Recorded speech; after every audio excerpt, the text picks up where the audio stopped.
మీరెప్పుడైనా మీ వాలెట్ లేదా ఫోన్ పోగొట్టుకున్నారా? అప్పుడు కలిగే బాధ వర్ణనాతీతం కదా! కానీ ఒక వ్యక్తి చేసిన చిన్న పొరపాటు వల్ల ఏకంగా 15,000 కోట్ల రూపాయలు చెత్తకుప్పలో కలిసిపోయాయి. అవును, మీరు విన్నది నిజమే. కేవలం ఒకే ఒక్క హార్డ్ డ్రైవ్, అది కూడా పొరపాటున చెత్తబుట్టలో వేయడం వల్ల ఆ వ్యక్తి ప్రపంచంలోనే అత్యంత దురదృష్టవంతుడైన ధనవంతుడిగా మిగిలిపోయాడు. అసలు ఆ హార్డ్ డ్రైవ్లో ఏముంది? అది ఇప్పుడు ఎక్కడుంది?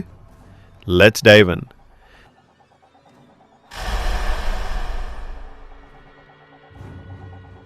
ఈ కథ 2013లో యూకేలో మొదలైంది. జేమ్స్ హోవెల్స్ అనే ఐటీ ఇంజనీర్ దగ్గర 2 ఒకేలాంటి హార్డ్ డ్రైవ్లు ఉన్నాయి. అందులో ఒక దానిలో దాదాపు 8,000 బిట్కాయిన్లు ఉన్నాయి. అప్పట్లో వాటి విలువ చాలా తక్కువ. ఒకరోజు తన ఆఫీస్ క్లీన్ చేస్తున్నప్పుడు జేమ్స్ పొరపాటున బిట్కాయిన్స్ ఉన్న డ్రైవ్ను పారేసి ఖాళీగా ఉన్న డ్రైవ్ను దాచుకున్నాడు. కొన్ని ఏళ్ల తర్వాత బిట్కాయిన్ రేట్ పెరిగినప్పుడు అతనికి అసలు విషయం గుర్తొచ్చింది. షాక్డ్. ఆ ఒక్క హార్డ్ డ్రైవ్ విలువ అప్పటికి కొన్ని వేల కోట్లు. అప్పటి నుండి జేమ్స్ ఆ హార్డ్ డ్రైవ్ కోసం తన నగరంలోని మున్సిపాలిటీ చెత్త కుప్పను గాలిస్తున్నాడు. అడ్వాన్స్ రోబోట్స్, ఏఐ కెమెరాలతో వెతకడానికి అనుమతి ఇవ్వాలని ప్రభుత్వాన్ని కోరుతున్నాడు. కానీ పర్యావరణ కారణాల వల్ల ప్రభుత్వం పర్మిషన్ ఇవ్వడం లేదు. 15,000 కోట్లు తన కళ్ళ ముందే ఉన్నా వాటిని తాకలేని పరిస్థితి జేమ్స్తో.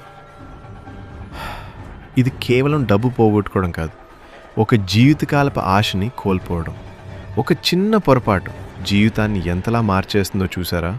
అందుకే అంటారు, ఏదైనా నిర్ణయం తీసుకునే ముందు 2 సార్లు ఆలోచించాలని. ఈ జేమ్స్ కథ గురించి మీ అభిప్రాయం ఏంటి?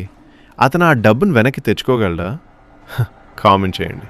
ఇలాంటి మరిన్ని ఇంట్రెస్టింగ్ బిజినెస్ మిస్టరీస్ కోసం టీవీ ఫ్యాక్ట్స్ తెలుగుని సబ్స్క్రైబ్ చేసుకోండి.